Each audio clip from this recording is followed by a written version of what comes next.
having promised in 2015 during student protests that there would be no tuition fee increases for 2016, mayhem broke out when in that year government announced that fee increases would be capped at 8% for 2017. However, each university would have the autonomy to decide by how much their tuition would increase. Secretary General of the MK Party, led by former President Jacob Zuma, Floyd Shibambu, remembers well what happened in the aftermath. It's a historical fact that will go into proper historical context that when there was Fees Must Fall movement, Bongikosi Kanyile Isiye was part of the Fees Must Fall movement. First, the reaction of government under President Zuma was to put in place a commission of inquiry to investigate methods of how we can introduce, or South Africa can introduce, fee-free education at higher education level.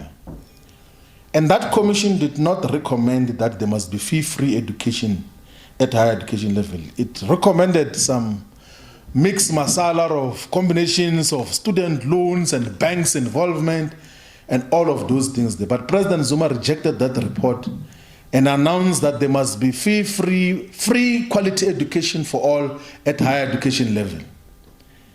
That was the decision that was taken. And of course, after he left office, those who came after him frustrated the full rollout of free education for all at post-secondary level. But politically, President Zuma had given a directive in terms of introduction of free education. 10 years on, former Fees Must Fall activist Fasiya Hassan, who was studying at Wits University at the time, says there have been notable gains. In the time in which we led Fees Must Fall in the 2016-2017 financial year, at that time we had 7.2 billion for NFSAS. Now, in the 24-25 financial year, there's over 50 billion rand that's been allocated to NFSAS. However, that doesn't mean that we've solved the problem. And that's clearly what's happening on the ground. And so what it shows us is that even though there's more money for increased access to the poor, the longer universities continue to increase fees, for whatever reasons, we can get into that in another discussion, it erodes access for young people and the poor in general. And what that also shows us, again, institutional autonomy is very important for academic freedom and those issues.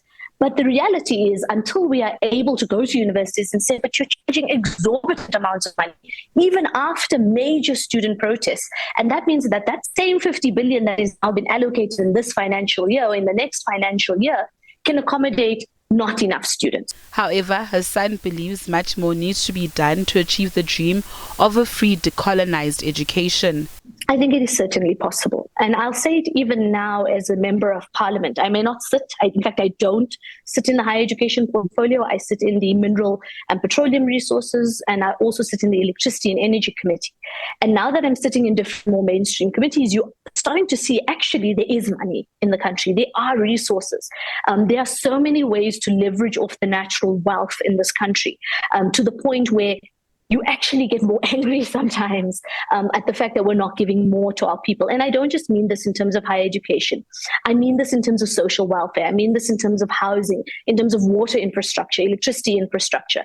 Meanwhile, the Parliament's Portfolio Committee Chair on Higher Education is of the view that free education should be provided for the poor and working class only, insisting that those who can afford should pay. Is the free education for the poor and the working class in this country? It's not yet fully realized, and I'll tell you why. It's not because there are no funds.